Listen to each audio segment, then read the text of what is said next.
丧尸病毒疯狂爆发，世界陷入地狱模式。许漾却带着父母住进360度装甲改造的末日堡垒，天天火锅奶茶配电影，只因他重生回到灾难前1个月，绑定末日求生系统，手撕渣男，一夜卷走陈家100万家产，反手狂囤物资，更爆改郊区仓库，连蚊子都飞不进来。而前世害死她的老公一家在暴雨夜哭好拍门，许漾九，你让我们进去。他端起一杯热咖啡，微笑俯视监控屏幕。别急啊，这才末世第1天，好戏还在后头呢。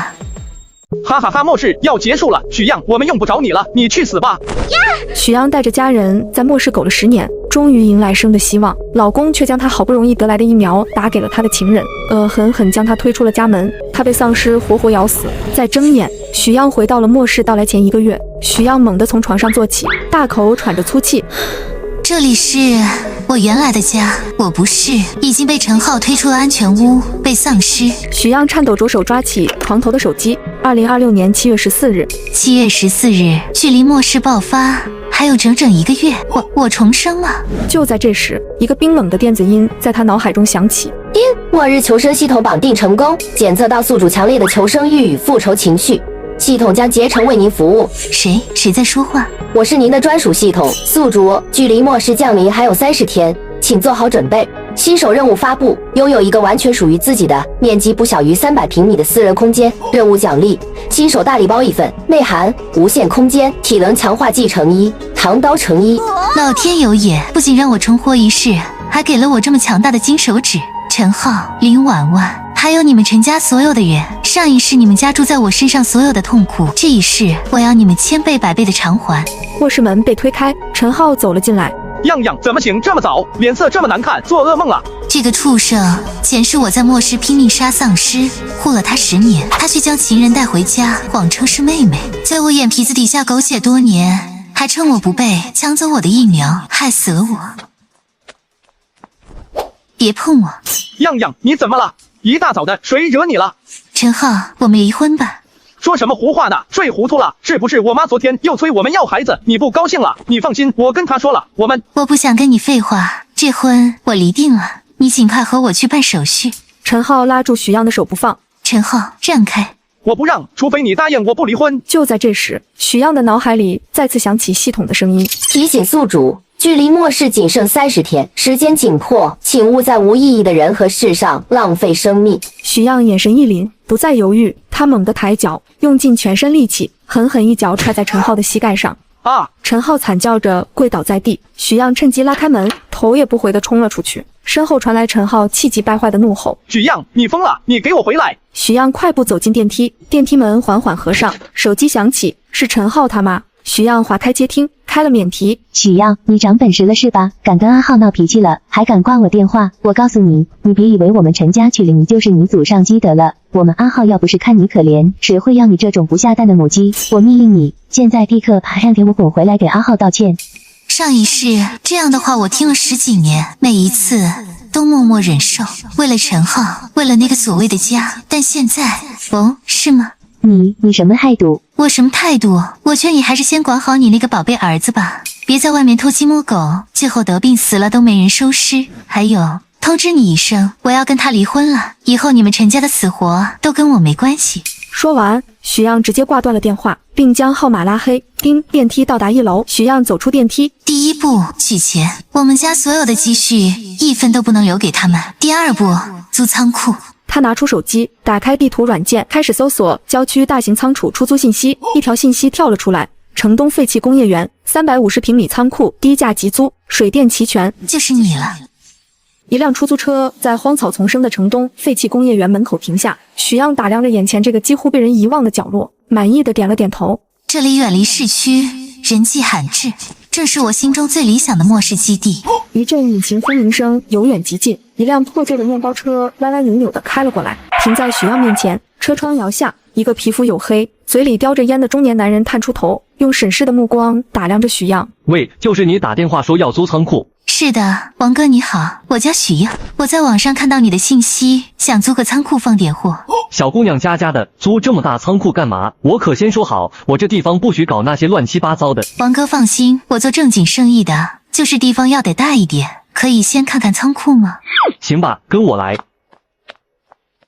我这地方除了偏僻点，没别的毛病。随着嘎吱作响的刺耳噪音，卷帘门缓缓升起，一股陈腐的霉味和灰尘扑面而来。阳光从开启的门缝中射入，照亮了仓库内部。这是一个极其宽敞的空间，高高的穹顶，厚重的混凝土墙壁，地面上还残留着一些陈旧的油污。整个仓库空无一物，只有回声在其中飘荡。怎么样，够大吧？足足350个平方，层高6米，你就是开个大货柜车进来都绰绰有余。许样迈步走了进去，径直走到墙边，伸出手指，用力地敲了敲墙体，传回来的是沉闷厚实的声音。钢筋混凝土结构，厚度至少有30厘米。他又走到卷帘门旁，仔细检查着门板的材质和门边的导轨，甚至用力晃了晃，确认其坚固程度。哎呀，你放心好了，这门是特种加厚钢板，防盗性能一流。以前这儿是个精密仪器厂，安保标准高着呢。电力呢？我需要24小时不间断供电。线路都是好的，这工业园有自己的独立变压器，电老虎，稳得很。水源呢？是市政供水。对，水管都是好的。哦，那儿还有口备用深井，厂子废弃后就没用过了，不知道还有没有水。独立变压器，备用水井，太好了，这简直是为末世量身定做的堡垒。王哥，我很满意，我们谈谈价格吧。这个数1月5万，押1付3，少1分都不行。我租5年。啊，我租5年，但是我只接受押1付1。行吧，这破地方想找个冤大头也不容易。王德发迅速掏出一份租赁合同，两人签字。拿到钱之后，王德发头也不回地开车跑了，生怕许样会反悔。巨大的仓库里只剩下许样一个人。第1期任务完成，奖励发放，新手大礼包1份，内含无限空间、体能强化剂乘1、唐刀乘1。许样站在仓库中央，面前的空气中凭空浮现一个半透明的蓝色礼包图案。轻轻一点，礼包化作3道光芒，一道融入他的眉心，另外2道则化为一支注射器和一把连鞘长刀，落在地上。许样感觉脑海中多了一个奇妙的维度，意念一动，地上的唐刀和强化剂瞬间消失，再一动，又凭空出现在手中。无限空间，上一世为了几包压缩饼干，我们就能拼上性命。有了这个，我还怕什么？他拿起那只装着蓝色液体的体能强化剂，将针头扎进自己的手臂，注射完，他随手拿起旁边一根废弃的钢管，双手微微用力，咔嚓一声，坚硬的钢管竟被他像泥麻花一样拧成了扭曲的形状。这就是力量的感觉。体能强化成功，宿主当前身体素质为普通成年男性的5倍。发布第2期主线任务，末世倒计时29天，请宿主在72小时内囤积价值不低于100万的生存物资。任务完成奖励：基因强化液乘1，仓库初级防御改造图纸乘1。任务失败惩罚抹杀。100万，正好就用陈浩的钱来为我的末世做准备。100万听起来很多，但对于末世来说，不过是杯水车薪，必须精打细算，把每一分钱都花在刀刃上。市场里人声鼎沸，车来车往，许样径直走向最大的一家粮油店。店老板挺着啤酒肚，正懒洋洋地看着手机。妹子，买点啥？米还是面？老板，我不零售，我要大米100袋，精面100袋，各种豆类50袋。店老板猛地坐直，怀疑地看着他。多少？小姑娘，你开玩笑呢？你要这么多干嘛？开粮油超市？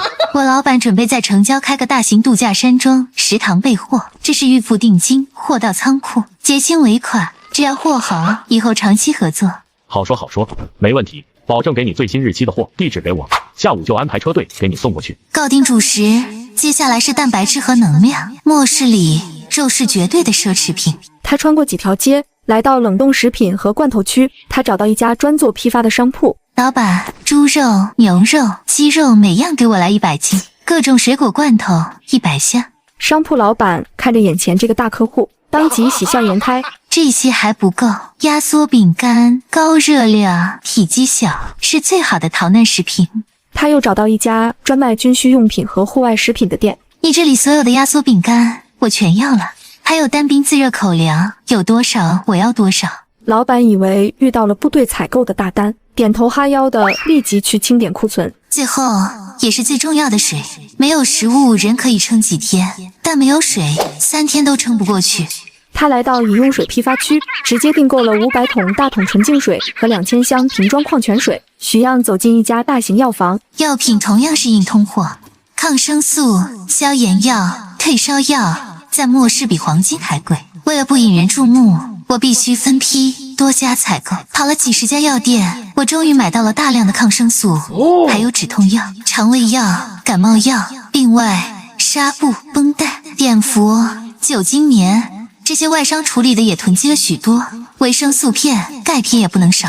末世里没有新鲜蔬菜水果，全靠他们补充微量元素。许样开着租来的皮卡，来到城郊最大的户外用品商城。食物或药品只是基础，能源和工具才是长期生存的保障。他直奔能源区。老板，这种最大功率的太阳能充电板给我来20套，配套的储能电瓶50个，还有柴油发电机要静音的来5台。虽然仓库有独立电源，但万一出了问题可就完了，还是得有备无患。接着他又去了五金区，防御工事必须提前准备，钢板、铁丝网、水泥、沙子都要备上，还有斧头、撬棍、工兵铲，这些既是工具也是武器。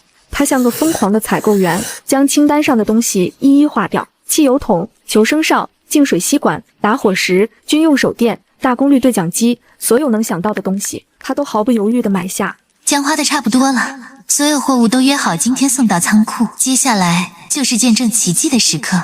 夜幕降临，一辆辆货车停在仓库门口，工人们在许样的指挥下，将山一样多的物资卸进仓库，几乎没有下脚的地方。老板，货都卸完了，您点点数。辛苦了，师傅们。送走所有人后，许样关上沉重的铁门，整个世界都安静了下来。他站在堆积如山的物资前，眼中闪烁着兴奋的光芒。前世的我，为了半块面包就能豁出性命，这一世我拥有了一座金山。他伸出手，轻轻触摸一个装满大米的纸箱。是否收入无限空间？是。话音刚落，那个巨大的纸箱瞬间从原地消失。他开始加速，手掌拂过一箱箱罐头，一桶桶纯净水，一盒盒药品，堆积如山的物资以肉眼可见的速度消失。原本拥挤不堪的仓库，几分钟内就变得空空如也。第2期主线任务末世囤货已完成，综合评价 S 级。任务奖励发放中，恭喜宿主获得奖励：基因强化液乘1，仓库初级防御改造图纸乘1。又一瓶强化液，还有防御图纸，太好了！这样我就能把这里打造成一个坚不可摧的堡垒。许样掏出手机，看着上面和父母的合照。爸妈，等我修好我们的安全屋，我就去找你们。末世爆发第2天，信号时断时续，许样疯了一样拨打电话。爸妈，接电话啊！你们接电话啊！电话终于接通，里面却传来撕心裂肺的惨叫和怪物咀嚼的恐怖声音。洋洋，别回来，千万别回 B 市，快跑，跑得远远的吧。电话被挂断，只剩下死寂的忙音。许样瘫倒在地，发出绝望的哀嚎。许样紧紧握住手机，指节因为用力而泛白，一滴眼泪落在手机上，又被他迅速抹去。上一世，B 市是全球第1个病毒爆发点。爸妈为了不让我回来冒险，自己死守在家，直到被破门的丧尸分食。那通最后的电话是我一辈子的噩梦。但现在一切都不同了，我带着末日生存系统重生归来。这一次，我绝不会再让悲剧上演。爸妈，等着我！这一次，我不仅要你们活着，还要你们活得很好。许样一进家门，陈浩就拿着手机愤怒地走了过来。我们账户上的100万，你凭什么一声不吭就全转走了？那钱是用来买新房的，你想干什么？你赶紧把钱给我转回来。转回去？可以啊，你先告诉我，你给你那个叫林婉婉的小情人转了多少钱？陈浩的脸色瞬间煞白，眼神中闪过一丝慌乱，但立刻又被恼羞成怒所取代。你胡说八道什么？你看我手机了。许样，你现在长本事了是吧？还敢查我？我没有调查你，我知道这一切是因为我重生了。你胡说什么？你以为我是小孩吗？这种话我怎么会信？你到底怎么了？一会重生，一会要离婚，你还想不想好好过日子了？要不是囤货和改造仓库的钱不够，我怎么会跟你浪费时间？谁要和你好好过日子？我骗你做什么？下周是林婉婉生日，你准备带她去马尔代夫度假，对不对？这事我没有对任何人说过，他怎么会知道？不仅如此，半个月后就是你们在一起1年的纪念日。不管你信不信，我真是重生的。我之所以要离婚，就是因为嫉妒。但现在我想通了，难得重生一次，比起嫉妒，更重要的是让我们一家人过上好日子。我知道一个投资项目10倍的回报率，我已经将手头全部的钱都投进去了。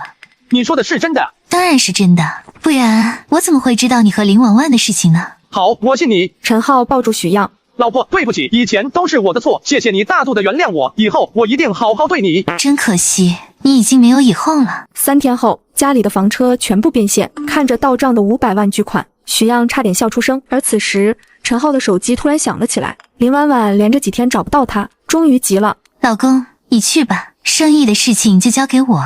老婆，你真是贤惠，爱你。陈浩兴奋地去会他的小情人，做着发财之后尽享其人之福的美梦，脑海中冰冷的电子音准时响起。检测到宿主资金到位，第3期任务发布：末日堡垒，请宿主在72小时内将1号仓库改造为固若金汤的安全庇护所。任务完成奖励堡垒防御系统图纸，任务失败抹杀。收到。有了陈浩的钱，许漾迅速在网上下单改造仓库所需的物资，物资到位，准备改造。许漾拿出之前系统奖励的仓库初级防御改造图纸，在地面上摊开，复杂的线条勾勒出一个完美的末日堡垒蓝图。末日降临，秩序崩塌，人性泯灭，一个坚不可摧的堡垒是活下去的唯一保障。改造，现在开始。所有的窗户和通风口都是潜在的威胁。许漾用高标号水泥混合钢筋网，将它们一个个永久封死，密不透风，才能万无一失。堡垒唯一的出入口是一个由内控制的液压小门，3道独立密码配合指纹和虹膜识别，除了许漾，谁也别想进来。在门内外，许漾预留了多个观察孔和射击孔，确保对门外情况的绝对掌控。360度无死角的监控系统是我的眼睛，军用级红外夜视摄像头配合热成像感应，任何风吹草动都逃不过我的监视。这些眼睛将24小时为我站岗，防御只是第一步，在末世断水断电才是最致命的。仓库内部，一台巨大的柴油发电机被安放在一个独立的隔音间内，旁边是10几组像衣柜一样大的磷酸铁锂蓄电池。太阳能、柴油发电机、超大容量蓄电池组，许漾构建了3重供电保障，即使遭遇连续1个月的极端天气，这里的光明也绝不会熄灭。水是生命之源，许漾安装了工业级的反渗透净水系统，它可以过滤雨水、地下水，甚至是受污染的水源，将其净化为可饮用的纯净水。配合这个20吨容量的储水箱，足够一家3口用上好几年。生存也要保证基本的生活质量。我用预制板材隔出了一个80平米的独立生活区，卧室、厨房、卫生间，麻雀虽小，五脏俱全，所有线路和管道全部重新铺设，隐蔽且坚固。独立的上下水系统和通风系统保证了生活区的舒适和卫生。这里将是末世里最温暖的港湾。3天3夜后，许漾站在仓库2楼自己搭建的简易控制台前，脸上满是疲惫。他面前是10几块监控屏幕，实时显示着仓库内外的景象。屏幕下方，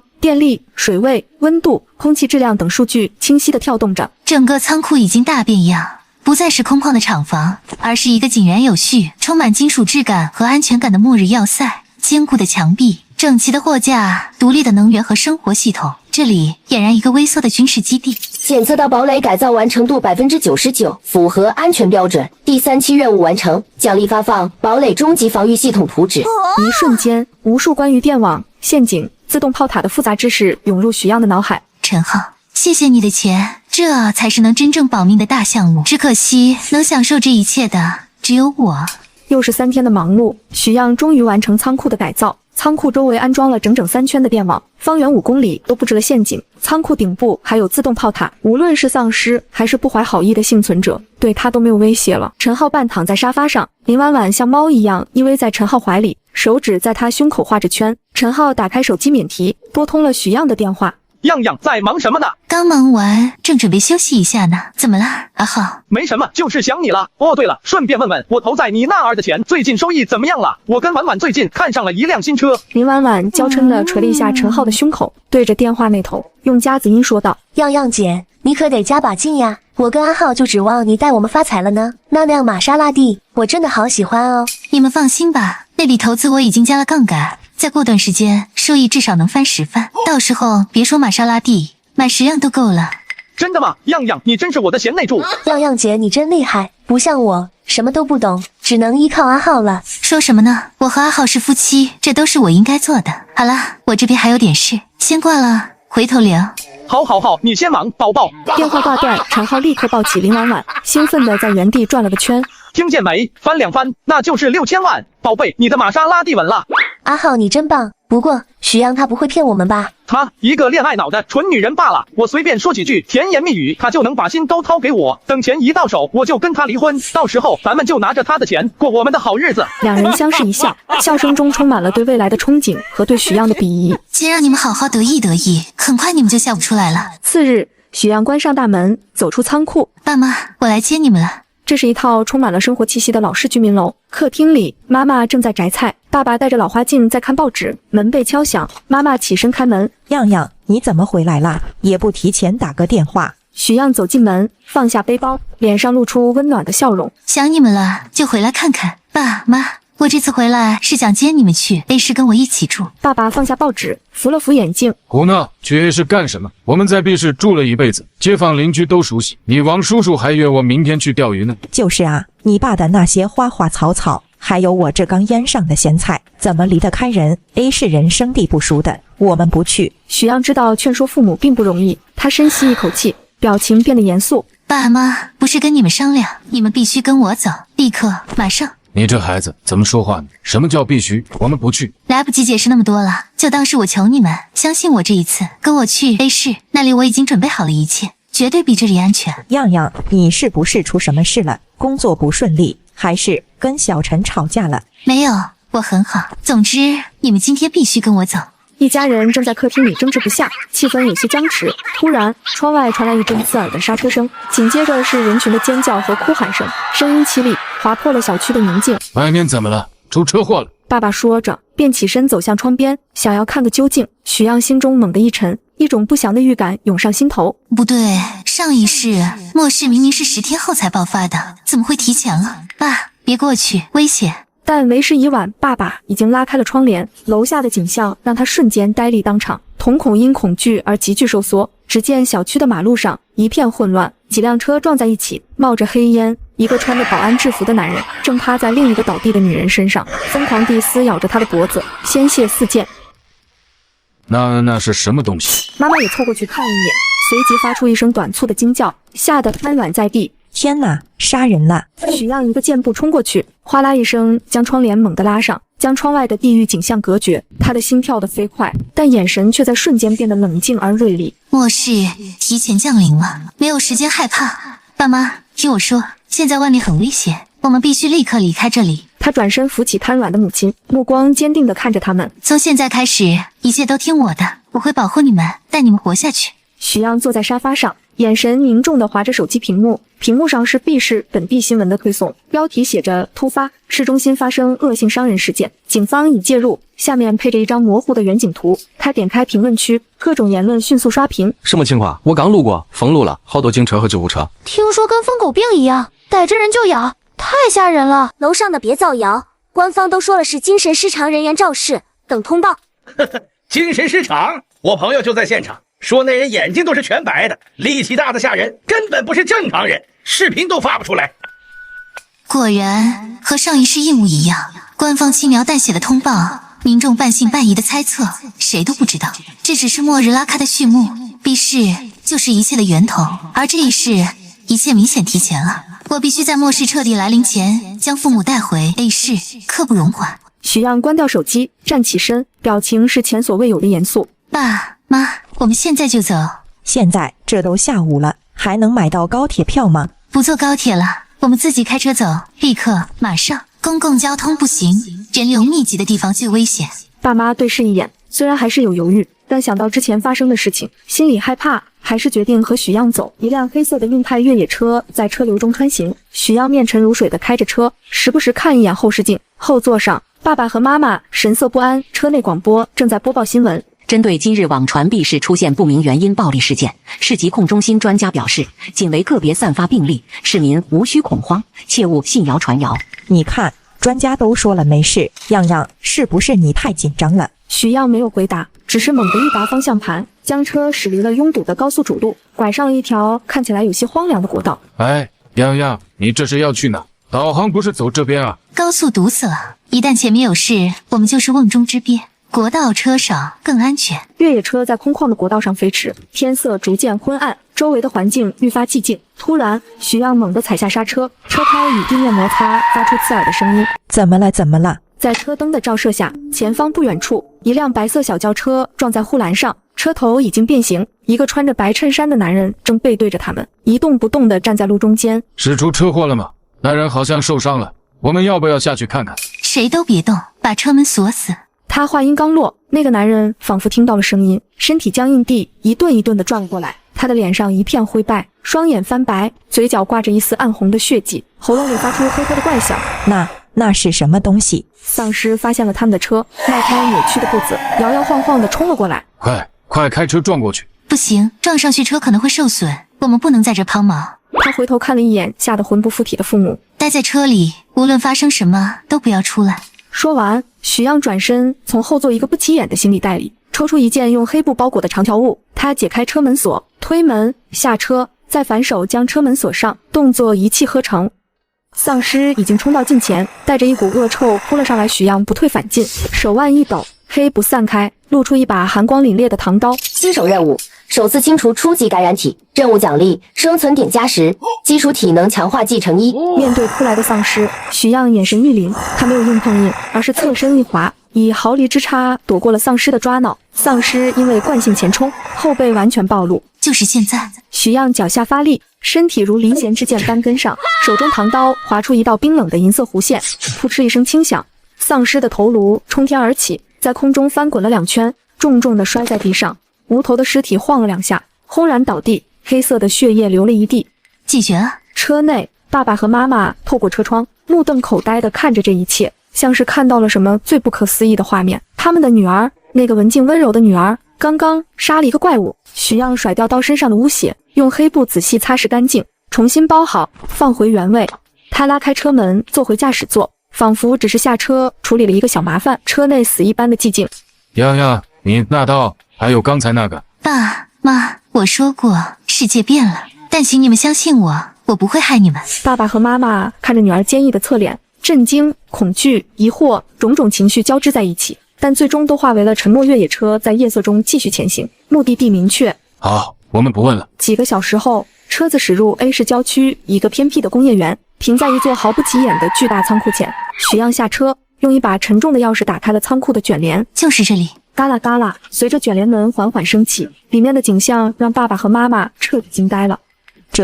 只见巨大的仓库内，一排排货架顶天立地，上面堆满了各种物资，真空包装的米面、成箱的罐头和饮用水，堆积如山的压缩饼干。另一边，发电机、太阳能电池板、医疗用品、各式工具，甚至还有几套防护服和防毒面具，一应俱全。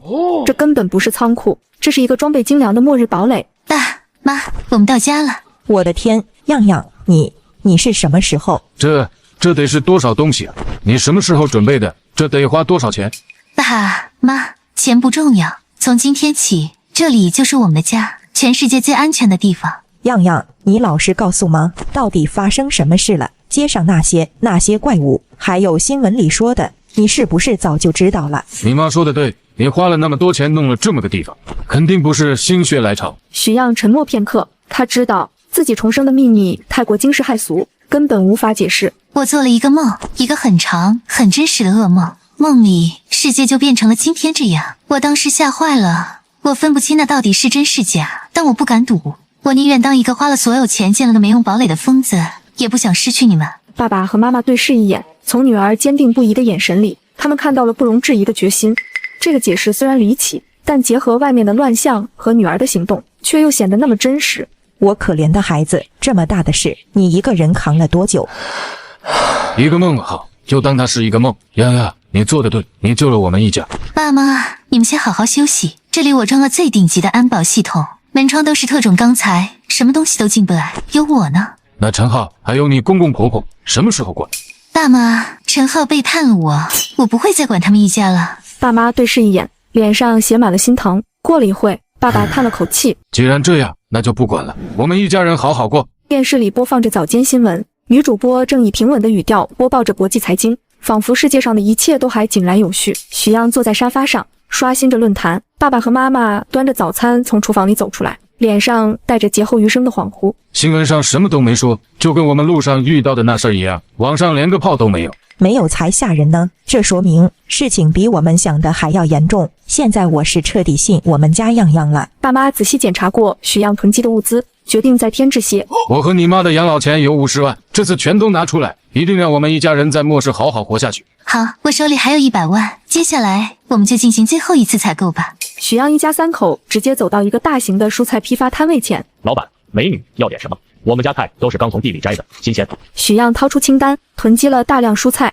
海鲜、新鲜肉类、调料、日用品以及种子。样样，你买这么多东西，坏了怎么办？妈，你放心，我自然是有办法的。只要将这些物资放进空间，那过多久也不会坏的。摆在仓库的物资只是一部分，更多的都在我的空间中。有空间在，就算是末世，我也能吃到新鲜的蔬菜。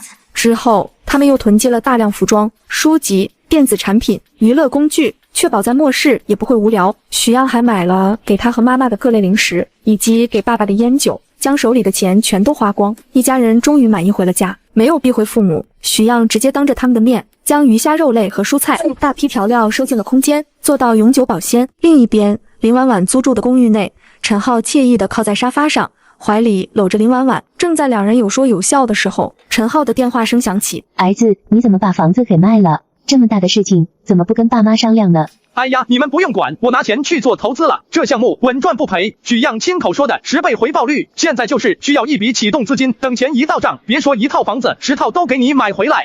真的？那能赚多少钱啊？多少？妈，你的格局要打开。我跟你说，这笔钱一回来，少说也是8位数，到时候我给你和爸换辆100万的车，再请2个保姆伺候你们。电话那头的陈母沉默了几秒，随即爆发出狂喜的笑声。哎呦，我的好儿子，我就知道你最有出息。那感情好啊，不过浩子，你可得把钱抓紧了，别都让许阳那个狐狸精给捏在手里。放心吧妈，他那么爱我，还能翻出我的手掌心。等拿到钱，第一件事就是跟他离婚，把他扫地出门。咱们家的钱凭什么让一个外人沾光？对，到时候让他净身出户，这几年也算是没白养他，总算给咱们家做了点贡献。电话挂断，陈浩搂住林婉婉亲了一口。听见了吗？等拿到钱，我就和许样离婚，光明正大娶你进门。亲爱的，我就知道你不会让我失望的。不过这钱什么时候能到账啊？人家都迫不及待要和你结婚了。急什么？我这就去问许样。许样一心想着和我好好过日子，才不敢敷衍我。陈浩说着，拿起手机，得意洋洋地拨通了许样的电话，并按下了免提。喂，样样啊，睡醒了没？有事？当然有事。那笔6000万的投资流程走到哪一步了？你抓紧点，我这边等着钱用呢。林婉婉在一旁听到，故意发出娇媚的笑声，挑衅意味十足。就是啊，样样姐，我跟浩哥都计划好了，等钱一到，我们就去马尔代夫度蜜月呢。电话那头沉默了2秒。投资？陈浩，你是不是觉得我许样就是个傻子？陈浩脸上的笑容一僵。你什么意思？我的意思就是，你出轨背叛我的时候，就该想到会有今天。你真以为我会原谅一个背叛者，还送上6000万祝福你们？你脑子被门夹了，还是被林婉婉的香水熏晕了？陈浩和林婉婉的脸色瞬间变得惨白。许样，你耍我们？许样，你他妈敢耍我，那可是我的全部资产。那又怎么样？现在是我的钱了。你这个毒妇，你这个贱人！这就受不了了。陈浩，我1分钱都不会给你，你们就等死吧。说完，许样直接挂断了电话。啊，许样，我操！手机被砸得4分5裂。浩哥，钱没了，那我们怎么办啊？怎么办？我他妈现在就去找那个贱人算账。他以为他是谁？敢这么耍我？我今天非弄死他不可！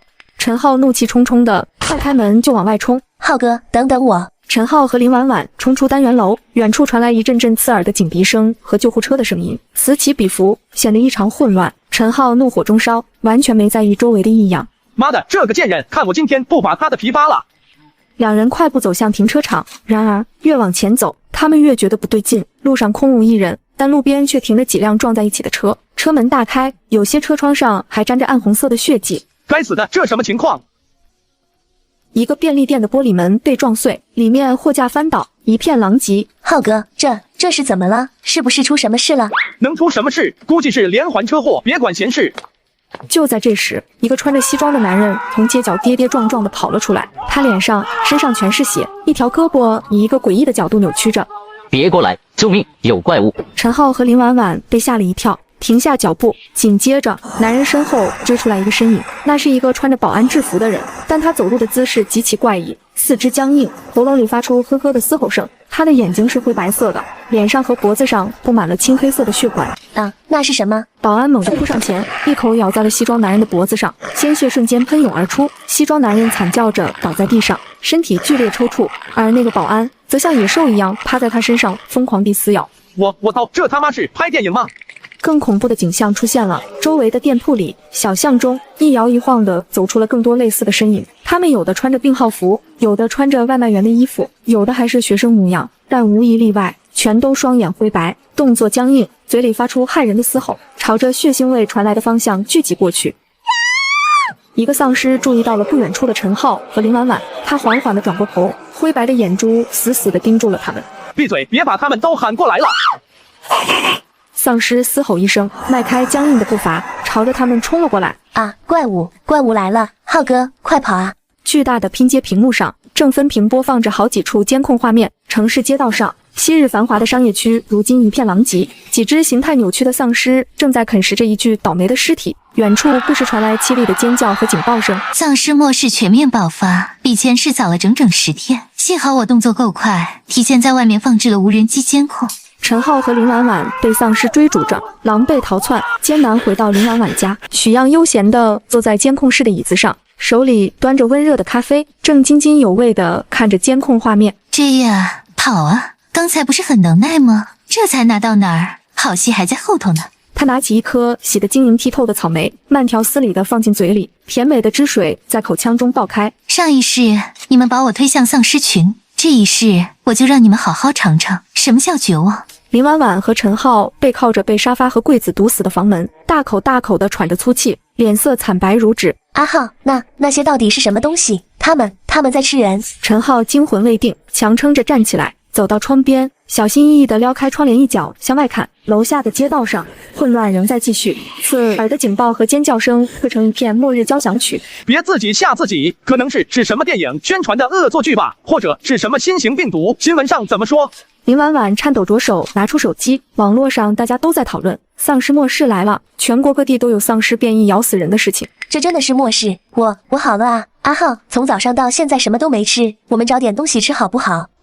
就知道吃，现在是想这个的时候吗？你说什么？刚才要不是你非要下楼，我们会被那些怪物追吗？我饿了想吃点东西有什么错？行了，别哭了，去找你家冰箱里有什么吃的。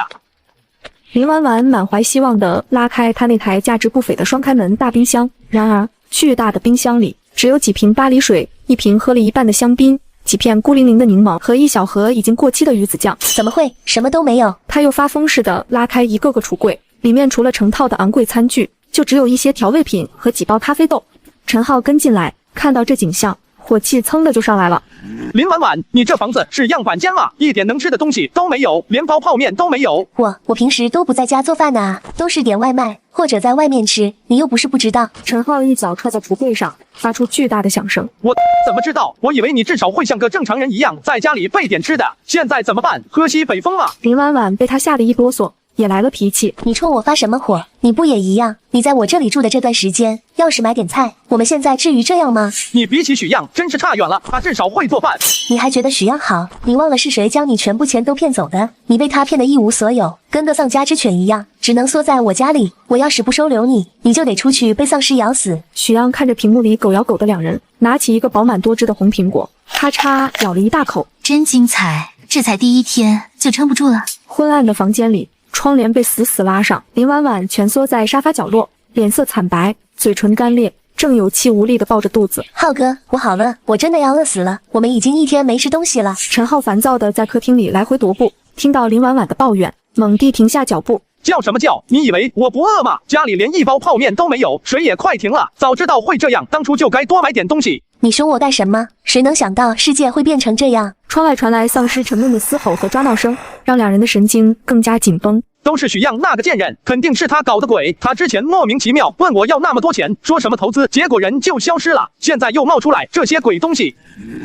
现在说这些有什么用？我们快要死了。陈浩猛地一顿，像是想到了什么，眼中闪过一丝金光。他快步走到墙角后，拿起手机。你要干什么？给许漾打电话。你疯了？你还找他干什么？你忘了他是怎么对我们的吗？他肯定在某个地方看我们笑话。闭嘴！你懂什么？他既然能提前知道，说不定就有活路。现在只有他能救我们，活下去最重要，懂吗？陈浩不再理会林婉婉，手指颤抖着拨通了许漾的电话。许漾正坐在柔软的沙发上，面前的茶几上摆着精致的草莓蛋糕和一杯冒着热气的奶茶。面前的巨大监控屏幕上，正清晰地显示着陈浩焦急的脸。电话接通，传来陈浩急切又刻意压低的声音：“漾漾，是你吗？漾漾。”许漾慢条斯理地将蛋糕送入口中，细细品味后，才拿起手机按下了免提。哦，原来你还活着。这冷淡的反应让陈浩一噎，但他立刻调整过来，样样，太好了，你没事，我好担心你。外面到处都是怪物，你现在在哪里？安不安全？许样轻笑一声，声音透过听筒，在死寂的客厅里显得格外清晰。你担心我？我以为你正和你的真爱享受二人世界，没空理我这个前妻呢。陈浩的脸上一阵青一阵白，旁边的林婉婉死死咬着嘴唇，眼中满是屈辱。不是的，样样，你听我说，都是我的错，是我鬼迷心窍，是我对不起你。我和林婉婉，我们只是一时糊涂，我心里最爱的人一直是你啊。陈浩，你……陈浩狠狠瞪了他一眼，用口型无声的警告：闭嘴。样样，我知道错了，我真的知道错了。还有之前你要钱的事，是我误会你了，我不该怀疑你。现在末世来了，钱也没用了，那笔账就一笔勾销，我原谅你了，好不好？我们别再计较过去了。听到我原谅你了这几个字，许样嘴角的笑容变得冰冷而嘲讽，真是死心不改，到了这种时候还摆出一副高高在上的姿态，施舍我他的原谅。哦，你原谅我了，那我可真是要谢谢你的大度了。不用谢，我们之间还用说这些吗？样样，你现在在哪？我想去找你，我想保护你。保护我？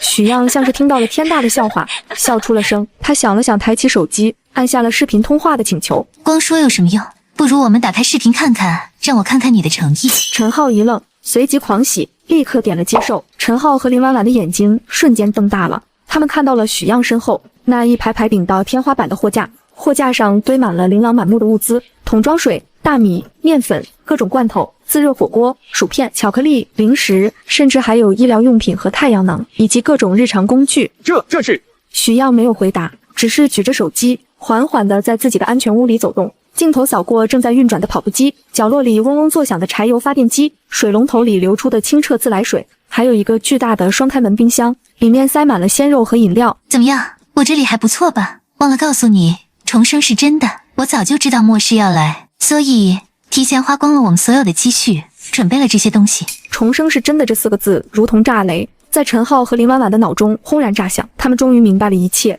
陈浩的呼吸变得无比粗重，眼中爆发出强烈的贪婪和渴望，他几乎要扑到手机屏幕上。样样，不，老婆，我的好老婆，我就知道你最厉害了，求求你救救我，让我过去吧，我给你当牛做马都行。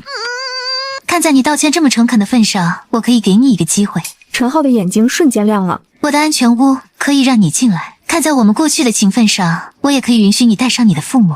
真的吗？太好了，样样，你真是太好了。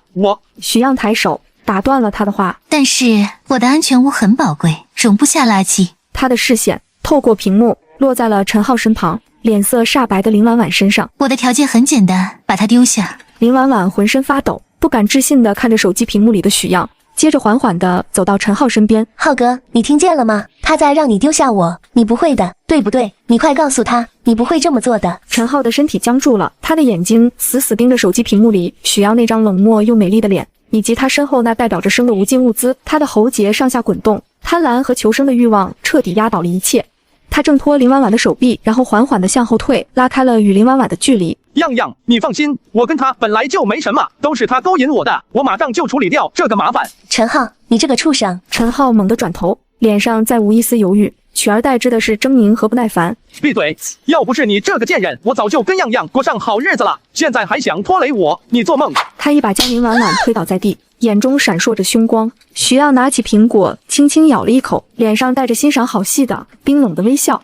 做得好，那你就去接你父母吧，我发给你地址。如果我很轻易就原谅了陈浩，允许他进我的安全屋，他一定不会轻易上钩。可如果我做出一副吃醋的模样，以他的自大，一定会以为我爱他爱得要死。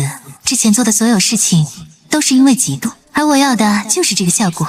许阳挂断视频通话，将一个早就准备好的虚假地址通过短信发送了出去。陈浩，希望你喜欢我为你准备的全家团圆大礼。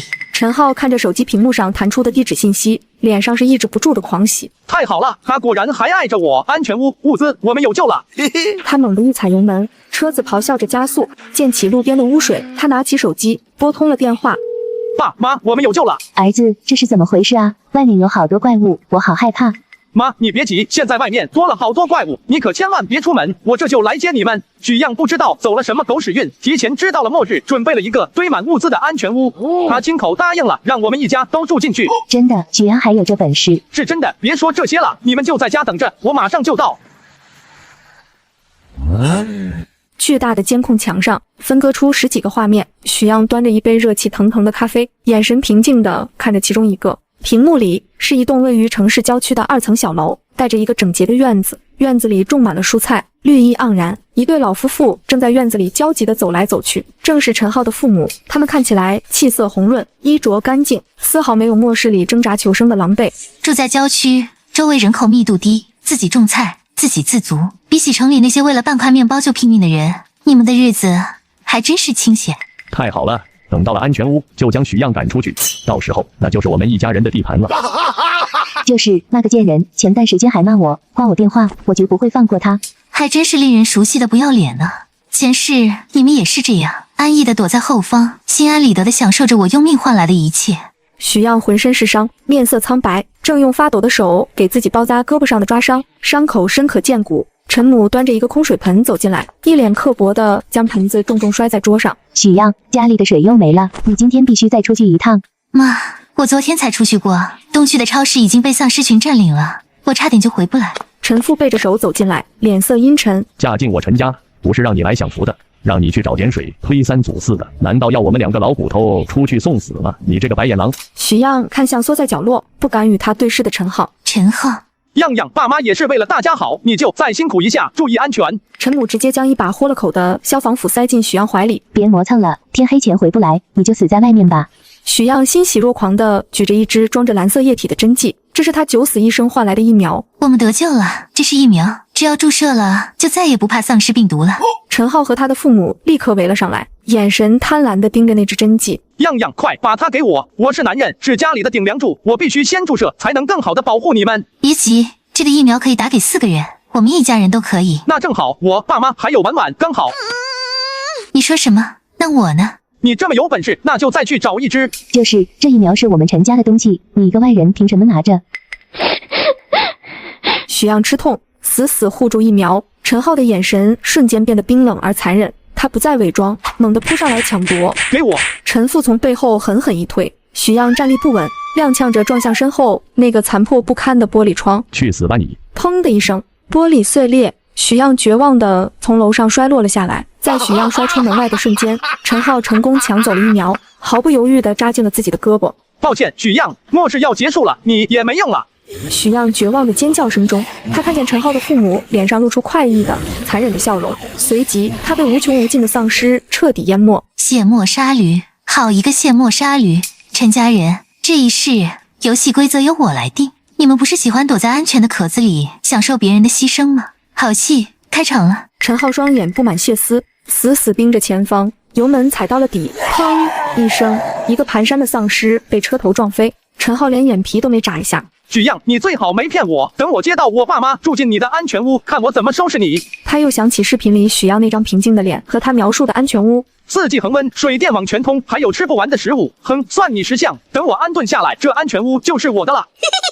又是砰的一声，另一个丧尸被撞开，远处一栋带院子的小楼遥遥在望。陈浩脸上露出一丝喜色，再次猛踩油门。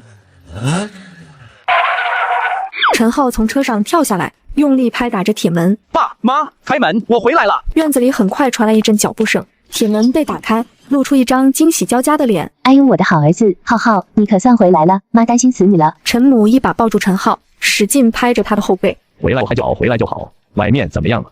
行了，别哭了，外面都变成地狱了，快赶紧跟我走。好，我把咱们自己种的那些菜还有米和面都带上，现在这世道粮食可金贵着呢。陈母说着就要往屋里跑，被陈浩一把拉住。带那些干什么？麻不麻烦啊？我说了，许样那儿什么都有，肉菜海鲜应有尽有，我们10年都吃不完。浩，还是带点吧，有备无患。备什么换？你们懂什么？许样求着我去呢，他一个人守着那么大的安全屋，害怕，巴不得我们全家都搬过去。现在是我说了算。陈浩一脸倨傲，仿佛他已经是安全屋的主人。对，我儿子说的对，还是我儿子有本事。许阳那丫头能嫁给我们浩浩是他的福气。那我们带几件换洗衣服就行了吧？衣服也不用带，他说了，里面连高档服装都有。赶紧的，别磨蹭了，路上不安全。哎，好，什么都不用带，我们就跟着儿子去享福喽。陈父看着儿子这副样子，张了张嘴，最终还是什么都没说，默默转身回屋拿了个小包。陈母则是一脸憧憬，仿佛已经看到了自己在天堂里作威作福的场景。巨大的监控屏幕上清晰地显示着陈家人上车的全过程。许漾坐在舒适的电竞椅上，端着一杯热气腾腾的咖啡。但凡你们能少一点贪婪，哪怕是带上一袋米、一瓶水，也不至于落到这样的结局。他看着监控里，陈浩驾驶着车，载着父母往他给的那个虚假地址开去。那是一片废弃的工业区，也是附近有名的丧尸聚集地。前世你们逼着我出去找食物，自己却躲在屋里吃香喝辣，现在就让你们尝尝什么是真正的饥饿和绝望。他切换了另一个监控画面，画面里废弃工厂周围密密麻麻的丧尸正在游荡。越野车缓缓驶入一片荒凉的工业区，停在一栋锈迹斑斑的废弃工厂前，周围一片死寂，只有风吹过破败窗户发出的呜呜声。浩浩，你确定是这儿？这破地方怎么看也不像安全屋啊。地址就是这儿啊，可能是外表做的伪装吧。对，一定是伪装，越安全的地方伪装的越破。他强行给自己找了个理由，然后跳下车，走到紧闭的铁皮大门前。许漾，开门，我们来了。空旷的厂区里，只有他的回声在回荡。许漾，你死哪儿去了？我儿子来了，还不快开门！依旧无人应答。陈父也感觉不对劲了，他紧张的四处张望，总觉得暗处有什么东西在窥视。浩浩，要不我们先回车上，这里不对劲。爸，你怕什么？他敢不给我开门？许漾，你耳朵聋了吗？赶紧给我滚出来开门！这一次回应他们的不再是回声，远处几道蹒跚的身影从废墟后转了出来，喉咙里发出呵呵的声响，朝着他们的方向慢慢围了过来。那是什么？丧尸？怎么会有丧尸？不可能！许漾，你个贱人，你开门啊！他发疯似的捶打着铁门，发出哐哐的巨响，但这声音反而吸引了更多的丧尸。四面八方，越来越多的丧尸被声音吸引，步履蹒跚但坚定地围了过来。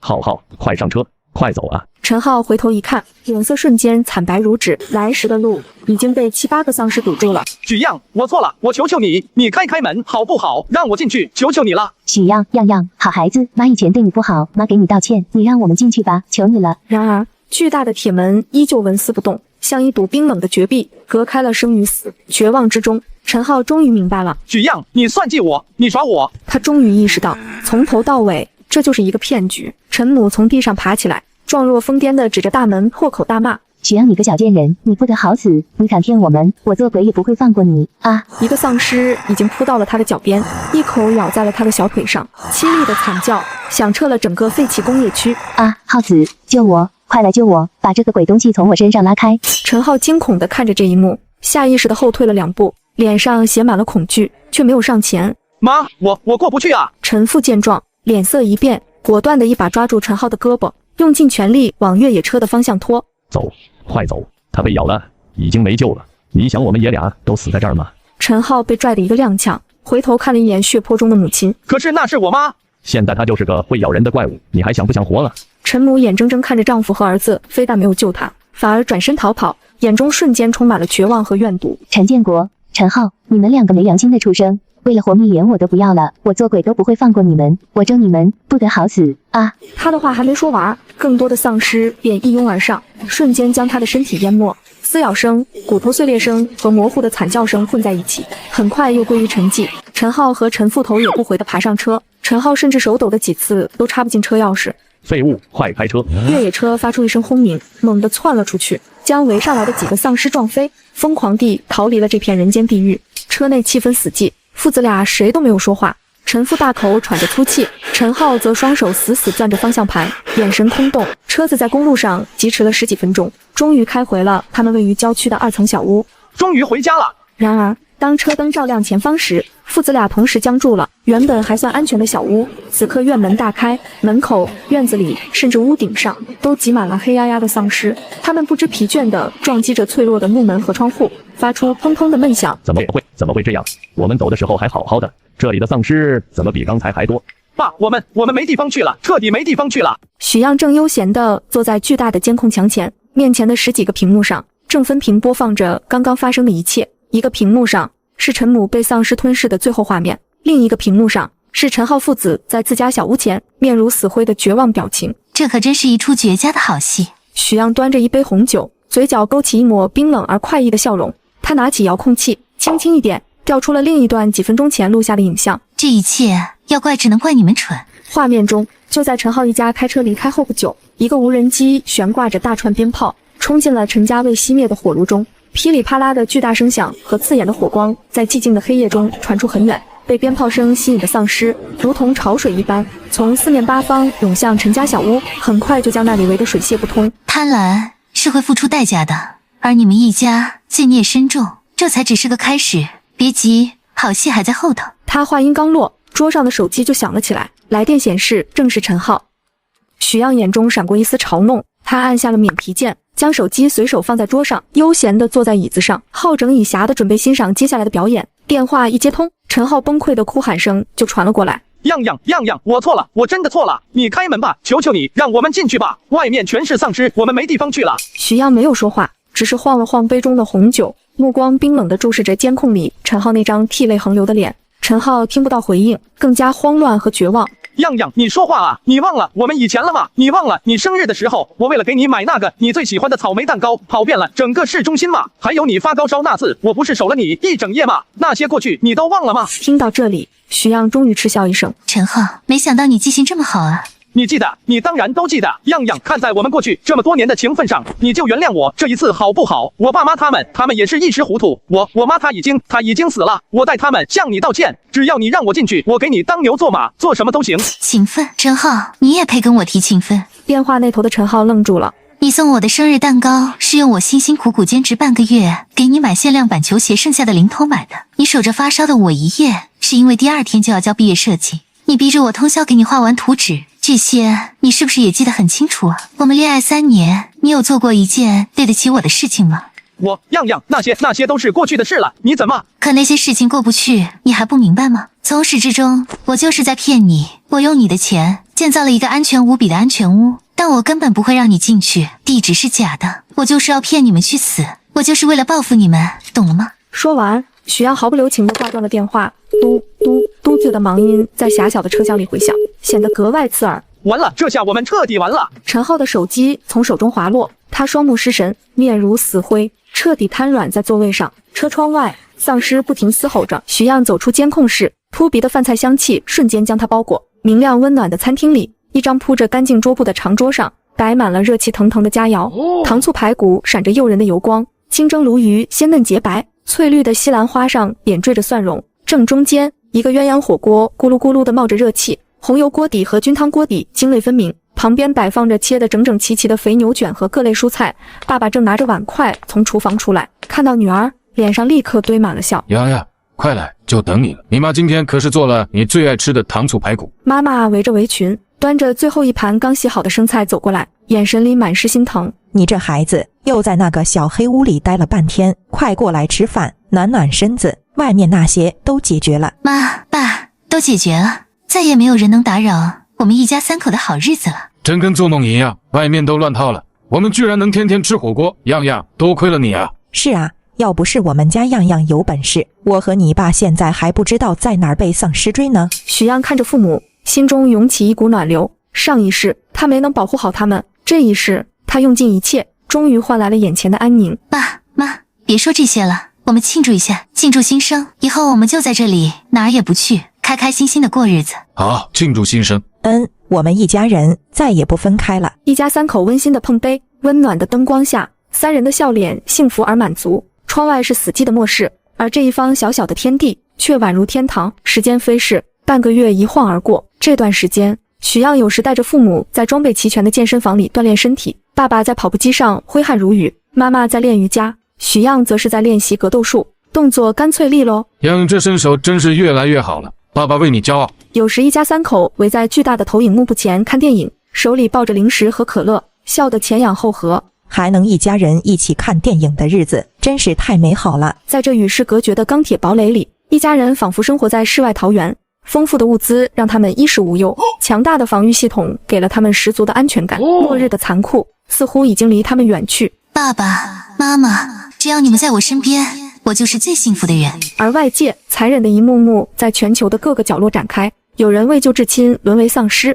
有人为了逃生推家人去死。官方的救援杯水车薪，世界彻底乱套，秩序已成为空谈。各大商超被洗劫，无数人将武器对准同胞，只为抢夺一口食物。可这只是末世的开始，未来只会越来越惨烈。餐厅内，暖黄色的灯光洒在丰盛的餐桌上，番茄炖牛腩、油焖大虾、蚝油生菜，还有一锅热气腾腾的菌菇汤。许漾一家3口围坐在一起，脸上洋溢着幸福的笑容。样样快尝尝妈今天新研究的菜谱，看看好不好吃。妈做的肯定好吃，这小日子神仙来了都不换。谁说不是呢？想当初我还担心这末世怎么过，现在看来有咱们这安全屋，有吃有喝，比末世前还舒坦。许样正要说话，突然整个安全屋响起刺耳尖锐的警报声，滴滴滴。怎么了？这是警报怎么响了？安全屋的灯光瞬间切换成代表最高警戒的红色，不断闪烁。爸爸妈妈脸上的笑容瞬间凝固，转为惊慌。是一起警报，有大规模的威胁正在靠近。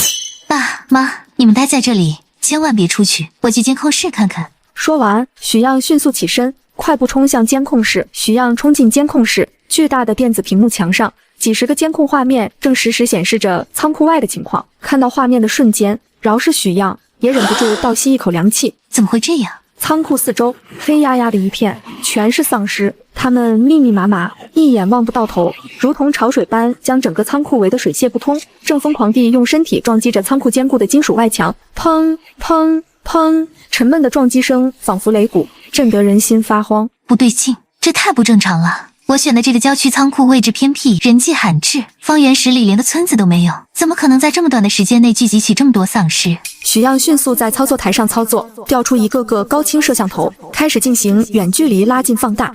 我倒要看看是谁在搞鬼。他的手指在屏幕上快速滑动，仔细观察着尸群的动向。很快，他发现了诡异之处，这群丧尸的行动并非杂乱无章，反而像是训练有素的军队。他们分批次地冲击着不同的方位，配合默契，目标明确。敢惹我，找死！在尸群后方，一个模糊的人影若隐若现。果然有东西在指挥他们。许样立刻锁定那个人影，将主屏幕的画面切换过去。这会是谁呢？人影的轮廓显现出来，是一个女人。她穿着一身脏污的连衣裙，长发凌乱，但身形站得笔直。那张脸慢慢呈现在许样眼前，苍白阴冷，嘴角带着一丝诡异而怨毒的微笑。林婉婉，怎么可能是她？她不是应该早就死了吗？为什么会在这里，还能指挥丧尸？这到底是怎么回事？强烈的疑惑和不安涌上心头，许样立刻打开林婉婉小区的监控，他快速回溯时间，将监控画面定位到半个月前，陈浩抛下林婉婉独自逃走的那一天。监控画面中，林婉婉家一片狼藉，她绝望地拍打着房门，哭喊着陈浩的名字，但回应她的只有走廊外丧尸的嘶吼。几天后，屋里已经没有任何食物，饿得眼冒金星的林婉婉最终下定了决心。拜托，一定不要有丧尸！她握着一把水果刀，颤抖着打开房门，小心翼翼地探出头。走廊里空无一人，她贴着墙，准备下楼找吃的。就在她走到楼梯口的瞬间，一个躲在转角阴影里的丧尸猛地扑了出来。啊！林婉婉发出一声短促的尖叫，被丧尸狠狠扑倒在地。丧尸张开血盆大口，毫不犹豫地咬在了她的肩膀上。林婉婉痛苦地挣扎着，但很快就失去了力气，眼睛里的光芒也渐渐熄灭。许样看着屏幕，眉头紧锁，被咬了，他应该已经变成丧尸了才对。但接下来的画面却彻底颠覆了他的认知。监控画面里，咬了林婉婉的丧尸正准备啃食她的身体，可就在这时，原本已经死去的林婉婉身体猛地一抽，她的眼睛豁然睁开，那不是普通丧尸的灰白眼珠，而是一双漆黑如墨、闪烁着诡异红光的瞳孔。退开！咬她的那只丧尸像是感应到什么恐怖的存在，动作瞬间僵住，然后竟然缓缓后退，匍匐在地，发出了呜咽般的声音，仿佛在向亡者臣服。林婉婉缓缓地从地上坐了起来，她低头看了看自己肩膀上恐怖的伤口，又看了看眼前沉浮的丧尸，这是怎么回事？她先是迷茫，随即一丝疯狂而扭曲的笑容在她脸上绽放开来。她对着那只丧尸试探性地抬了抬手指，过来。丧尸立刻站了起来，像个听话的宠物。接下来的日子里，林婉婉带着她的第一只宠物，开始在楼道里收服其他的丧尸。成为丧尸的感觉原来也不错。从1只到2只，再到10只，半个月过去，他已经控制了整个小区的丧尸，组成了一支初具规模的丧尸军团。而他的目标从一开始就无比明确，许样所在的郊区仓库。许样，要不是因为你挑拨，浩哥怎么会丢下我？你最好祈祷我晚点找到你，否则我一定会让你不得好死。许样关掉了监控回放，面沉如水。原来是这样，他终于明白了，林婉婉不仅没死，反而因祸得福，发生了未知的变异，成为了能控制丧尸的特殊感染者。他对许样囤积了无数物资的嫉妒，对被陈浩抛弃的怨恨，现在全部转化成了对许样的滔天杀意。林婉婉，你可真是幸运，是我小看你了。屏幕上，林婉婉似乎察觉到了摄像头的窥视，竟然抬起头，精准地对着许样所在方向的监控镜头，露出了一个冰冷挑衅的笑容。她抬起手向前猛地一挥，上。好，接到命令的狮群瞬间变得更加狂暴，疯了一样的用头、用身体、用牙齿撞击着仓库的钢铁大门，整个安全屋都在剧烈的晃动，仿佛下一秒就要被攻破。林婉婉，天堂有路你不走，地狱无门你偏要闯。既然你这么想进来，那我就送你一份大礼。可惜你找错了复仇的对象。检测到大规模敌意生物靠近，防御模式启动，请选择应对等级。清剿模式。清剿模式已确认，正在启动第1阶段防御。净化之语。许样，你这个贱人，以为躲在乌龟壳里我就拿你没办法了吗？他的声音尖利刺耳，在空旷的郊野回荡。我知道你在里面，今天我就要让你亲眼看着你的这些宝贝物资是怎么被我一点点毁掉的。我要把你从里面揪出来，让你也尝尝被丧尸啃食的滋味。他猛地一挥手，身后的丧尸群仿佛打了兴奋剂，更加狂躁地冲击着仓库。等我杀了许样，这个仓库就是我的了。有了这些物资和我的大军，整个世界都将臣服在我的脚下。许样面无表情地看着监控里林婉婉的疯狂叫嚣。第1阶段启动。话音刚落，仓库坚固光滑的外墙上突然无声地划开上百个方形开口，一排排金属喷头从中探出。下一秒，伴随着强烈的气压声，高压水柱从喷头中爆射而出，但喷出的并非清水，而是一种混杂着强力润滑剂和腐蚀性清洁液的粘稠液体。这是什么？洒水！冲在最前方的丧尸群被水柱迎面击中，瞬间人仰马翻，像是被巨手扫过的保龄球瓶，液体落在地上，迅速形成一片滑腻的沼泽。许样，你就这点可笑的本事吗？后方的丧尸依旧疯狂前冲，结果一踏上这片区域，立刻脚下打滑，成片的摔倒，堆叠在一起，场面混乱不堪。林婉婉感觉自己受到了侮辱，气得脸色铁青，对着混乱的狮群发出尖锐的精神指令：都给我起来，给我冲，撕碎那道墙！在他的强制命令下，那些摔倒的丧尸挣扎着，踩着同伴的身体，试图再次前进。许样端起手边的一杯热咖啡，轻轻吹了口气：这只是开胃菜，由系统改造升级的末日堡垒可不只是坚固而已。第2阶段，仓库外墙上另一批更大的装甲板划开，一架架造型精悍的自动防御炮塔缓缓升起，冰冷的金属炮口闪烁着危险的光芒，红色的激光瞄准线在混乱的狮群中交织成一张死亡之网。发射！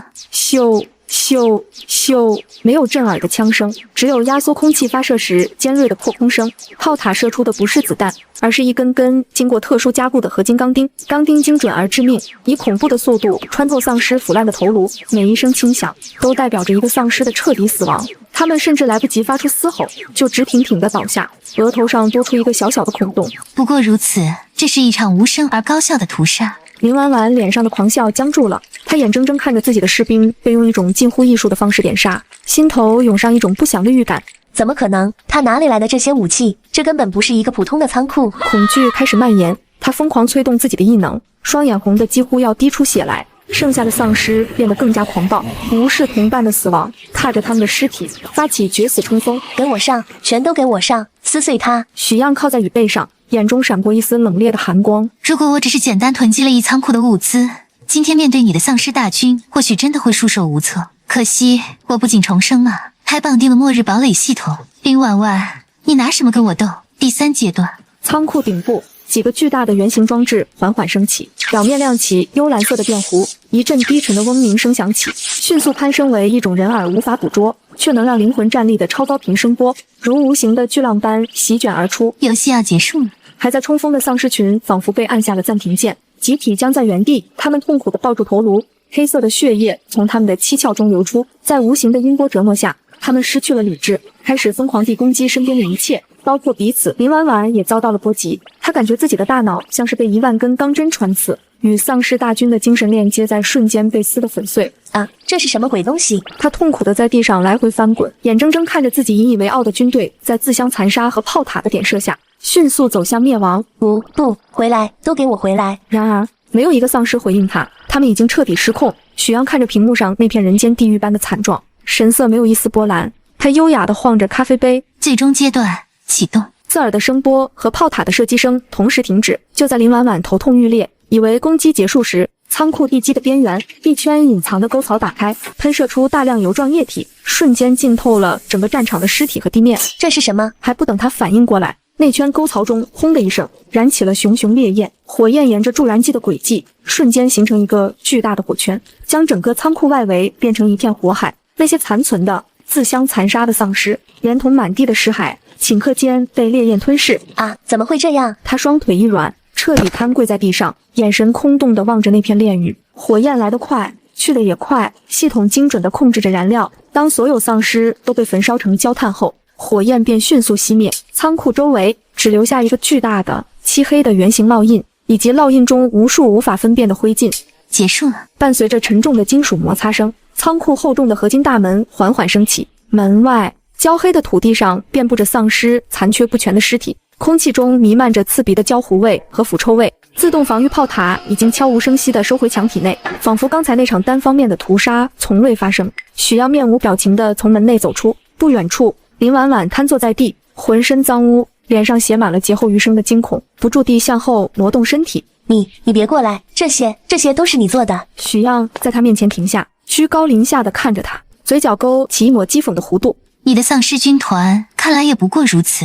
许阳懒得再多说废话，弯腰一把抓住林婉婉的胳膊，将她从地上粗暴地拎了起来。放开我！你要干什么？你最好省点力气，进去之后把你所知道的一切都老老实实的告诉我。许阳不顾林婉婉的挣扎，像拖了一个麻袋一样将她拖进了仓库安全屋。厚重的合金大门再次落下，发出哐当一声巨响，隔绝了外界的一切。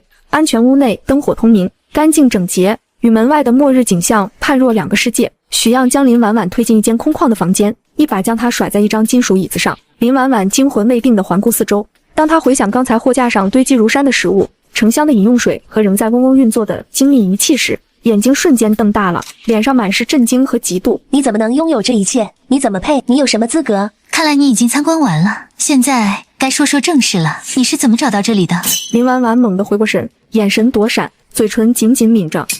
别让我问第二遍，我的耐心是有限的。是陈浩告诉我的。陈浩，他竟然还活着，他怎么会知道这里的具体地址？林婉婉的思绪飘远，眼前浮现出几天前的画面。在林婉婉觉醒了操控丧尸的异能后，她带着自己初步组建的丧尸小队，第一个想到的就是复仇。她要找到那个在危急关头狠心将她丢下的男人陈浩。林婉婉站在一栋破败的大楼楼顶，眼神阴鸷地俯视着下方一个由幸存者组成的临时营地。营地里几个人正为了半块发霉的饼干大打出手，其中一个被打倒在地，满脸污泥，像狗一样护着手里的食物的正是陈浩。他的父亲在一旁想要帮忙，却被另一个幸存者一脚踹开。我找到他的时候，他和他爸正像两条丧家之犬，为了活命，尊严碎了一地。那一刻，我心里痛快极了。林婉婉嘴角勾起一抹残忍的笑意，她轻轻一挥手，身后的几只丧尸立刻摇摇晃晃地冲下楼，扑向那群幸存者。营地里顿时一片鬼哭狼嚎。陈浩惊恐地回头，当他看清站在不远处如同女王般发号施令的林婉婉时，脸上的血色瞬间褪尽。婉婉，这是怎么回事？丧尸赶走了其他幸存者，停在了林婉婉身后。陈浩连滚带爬地扑到林婉婉脚下，涕泗横流。婉婉，我就知道你不会死的，太好了，你还活着。婉婉，对不起，都是我的错，我不是人，当时我被吓傻了，我不是故意要推你的，我后悔啊，我每天都在想你，没有你的日子，我生不如死。所以你就因为他几滴鳄鱼的眼泪，原谅了一个差点害死你的人。林婉婉，你真是蠢得无可救药。你懂什么？我们是真爱，他说我是他的女王，他说我们是天生一对。所以你们这对天生一对是怎么想到要来抢我的东西的？是他提起的，他找到了你当时租仓库囤物资的流水记录，猜到你的安全屋建在这里。原来是这样，看来是我低估了陈浩。凭什么你可以拥有这一切？我如今可以掌控丧尸，我才是天选之女，我才应该拥有这一切。是吗？陈浩说什么你都信？你忘了他怎么在危急关头丢下你的？不是的，他说他知道错了，他很爱我。爱你？爱到让你来送死，来帮他试探我的火力。你现在就是他丢出来的一颗棋子，一颗探路的石子。林婉婉如遭雷击，整个人僵住了。果然，蠢人什么时候都是蠢人。你能控制丧尸，这是多么厉害的能力，可你却轻易被一个男人耍得团团转。你这样的人能有什么出息？许样走出门，背靠着冰冷的墙壁，摸出手机，打开联系人列表，屏幕的微光映在他脸上，他的指尖在一个名字上久久停留，周易国家研究所。周易是我的大学同学，也是国家级病毒研究所最年轻的专家。上一世末世爆发后，他一直在前线致力于研究丧尸病毒的疫苗，直到为了保护实验数据而牺牲。林婉婉被丧尸咬伤却没有尸变，反而获得了控制丧尸的能力。这种特殊的体质，如果能让周易他们研究，说不定真的能找到对抗病毒的方法，终结这该死的末世。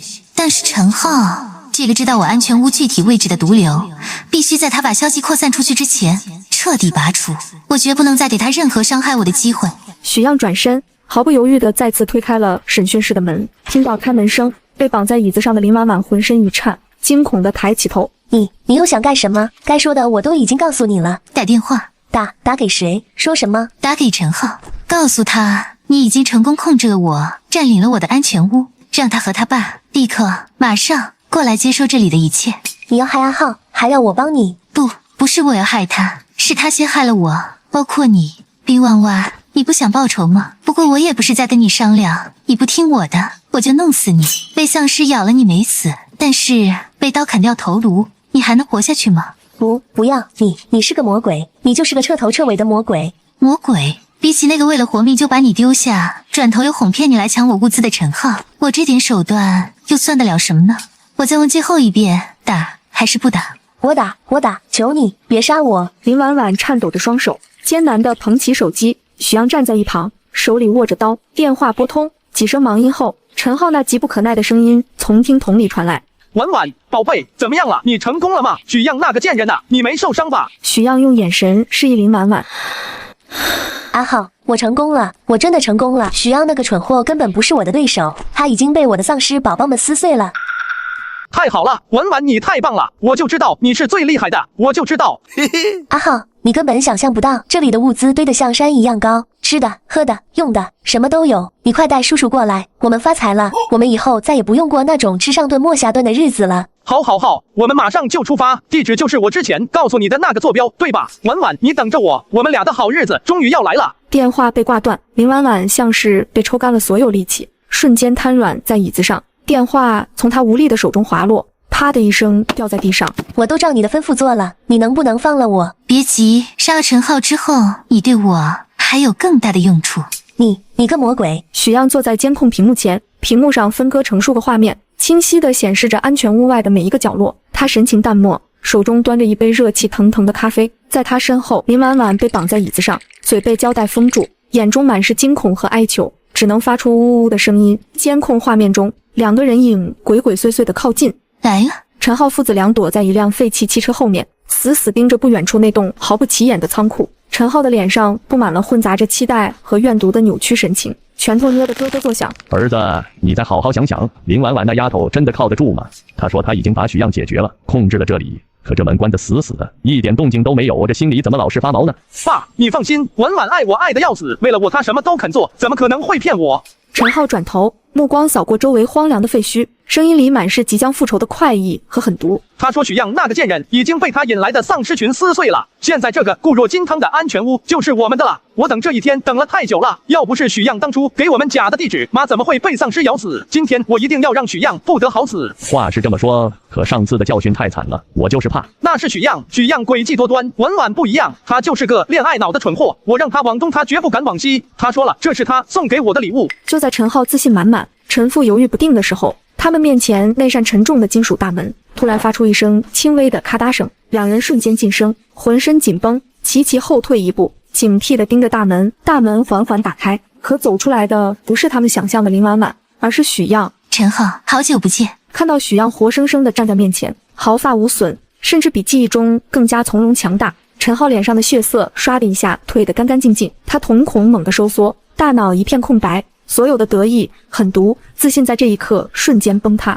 只剩下无尽的震惊和恐惧。你怎么会是你？林婉婉呢？他人呢？他瞬间明白了，林婉婉失败了，而自己被那个口口声声说爱他的女人彻头彻尾的骗了。找林婉婉，他现在啊，可能正忙着跟他引来的那些朋友叙旧呢。陈浩，你该不会真的天真到以为凭他那种货色就能拿下我的安全屋吧？是你又耍了什么花招骗了他？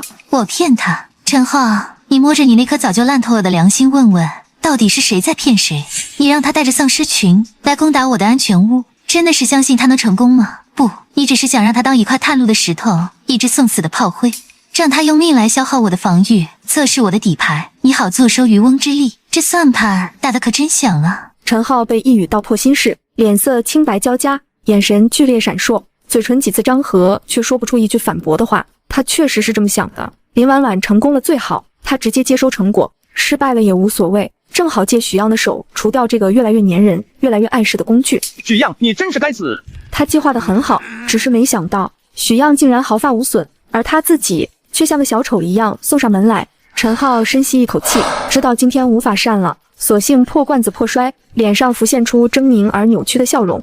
没错，是我骗他的，那又怎么样？他挺直了腰板，声音陡然拔高。末世里人不为己，天诛地灭，我利用他怎么了？谁让他是个没脑子的傻子？我早就受够他那副没我活不了的恶心样子了。我让他往东，他不敢往西，这么好用的工具不用白不用。可惜啊，这个傻子不仅傻，还他妈是个废物，这点小事都办不好，把自己搭进去不说，还连累了我，活该！他死1万次都活该！话音刚落，一个虚弱而颤抖的声音从许样身后传来：“陈浩，你刚才说的都是真的？”众人闻声望去，只见林婉婉脸上又是灰尘又是泪痕，正一步步踉跄着走出来，用一种毁灭般的眼神死死盯着陈浩。陈浩看到林婉婉竟然没死，脸色一僵，随即浮现出浓浓的厌恶和不耐烦。你怎么还没死？真是命大！这句冰冷无情的话，成了压垮林婉婉的最后一根稻草。林婉婉彻底崩溃，眼泪决堤而出，指着他歇斯底里的哭喊：“我那么爱你，我喜欢了你整整10年啊！从高中开始，我的眼睛就没离开过你。你和许样在一起没关系，我说我等你，我可以做小三。末世来了，你那么残忍的丢下我，我也没有怪你，我原谅你了。只要你说爱我，我就可以相信。原来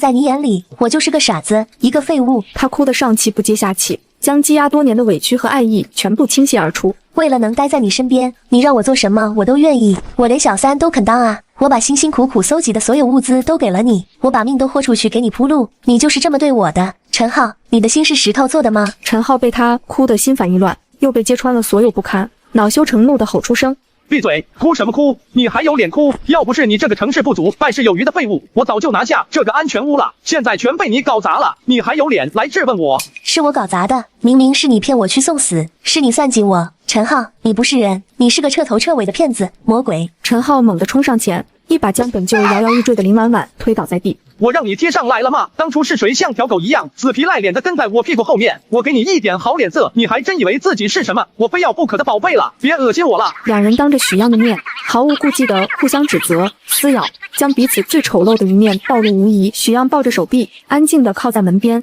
他看着眼前这场闹剧，就像在看一出精彩绝伦的年度大戏，嘴角甚至勾起了一丝玩味的冰冷的笑意。狗咬狗，一嘴毛，真精彩！两人吵得不可开交之际，谁也没有注意到角落里的陈父正蹑手蹑脚，一步步地朝着来时的方向挪动。他弯着腰，动作猥琐，眼神惊恐地四处瞟着，企图趁乱逃走。许样一直靠在墙边，双臂环胸，像看一出闹剧般欣赏着眼前的一切。他的目光锐利如鹰，瞬间捕捉到了陈父的小动作，嘴角勾起一抹冰冷的笑意。陈叔叔，这么精彩的家庭伦理大戏还没演完呢，你这是急着去哪儿啊？争吵声戛然而止，陈浩和林婉婉猛地转过头，顺着许样的视线看去，正好看见陈父已经摸到了车把手，满脸惊慌失措。爸，你要干什么？你要丢下我一个人跑？陈父被当场抓包，老脸涨成了猪肝色，他索性直起身子，脸上闪过一丝恼羞成怒。我不跑，难道留在这里跟你们一起等死吗？你看看你娶的这个好老婆，她神通广大，我们斗不过她的。等死！爸，我是你亲儿子，你竟然想自己逃命，把我扔在这里给你断后。我早就想走了，都是因为你脚踏2条船，不好好对你老婆，现在好了，惹出个女杀神，你这个成事不足败事有余的东西。陈浩被骂得脸色铁青，他疯狂地笑了起来，笑声里充满了绝望和怨毒。